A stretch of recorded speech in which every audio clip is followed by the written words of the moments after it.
Are October rains in Kerala related to climate change? For the past few years, the people of Kerala have been facing a hard time resisting the frequent flash floods.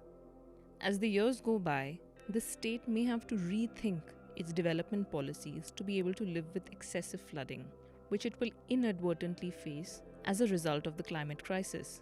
Kerala's southwest monsoon should have retreated by now to make way for the northeast monsoon, but the state has already received 84% of its share of what should have been the northeast monsoon. Normally, the state receives 492 millimeters from October 1st to December 31st, but 412.2 millimeters has already been received before the end of October. What are the possible reasons for these changes in the climate systems along India's coastline? Previously, the southwest Indian Ocean was known to be cooler than the Bay of Bengal. But over the past few years, sea surface temperatures have become much warmer in the Arabian Sea, increasing the amount of moisture over the area and aiding the formation of low-pressure systems. While all low-pressure systems do not result in cyclones, they can, however, result in heavy rainfall, as it has happened in Kerala this month. If we look at the cyclones formed over the Arabian Sea in the last 4 years, we see that all of them have been intense, with a wind speed of 89 to 117 kilometers per hour, including Mekanu in 2018, Vayu in 2019, Nisarga 2020, and Tokte in 2021. This has made India's western coast a lot more vulnerable.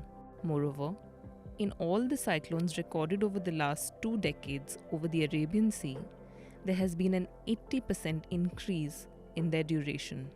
While New Delhi received unusual rainfall in September and October, Kerala has been witnessing heavy rainfall across October, as opposed to the usual monsoon season from June 1st to September 30th, resulting in 27 deaths, severe waterlogging, and landslides. In 2018, the Indian Ocean received 7 cyclones, out of which 3 were from the Arabian Sea. This was because of the warming sea surface temperatures. Similarly, in 2019, the Arabian Sea contributed 5 out of the total 8 cyclones in the Indian Ocean. In 2020, 4 out of 9 cyclones were formed in the Arabian Sea. So, the changing climate systems of the Arabian Sea are having a direct impact on the rainfall patterns of Kerala. The IMD predicts that the state is likely to face rainfall for the next 3-4 days as well. From October 20th, a fresh spell of rainfall is likely to affect Kerala, South Interior Karnataka, Tamil Nadu, Puducherry, Mahe, and Karaikal. There seem to be 2 low-pressure systems over the Bay of Bengal as well as the Arabian Sea, which were formed on October 12th. The Bay of Bengal system moved across northern Andhra Pradesh, southern Odisha, and Telangana, while the Arabian Sea system reached Kerala's coast on 16th October, resulting in heavy rainfall.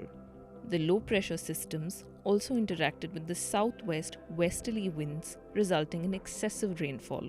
The warming changes in the Arabian Sea have also helped the low-pressure systems move alongside the coast. For the future, Kerala will have to prioritize environmental impact assessment while approving development projects such as the Silver Line Rail, which will cut through ecologically sensitive zones and lead to soil erosion, land degradation, and habitat destruction. As cloudbursts and extreme rainfall events leading to flash floods become the new normal, Kerala as well as India will have to pay a heavy price if governments give the nod to infrastructure projects without taking note of climate change.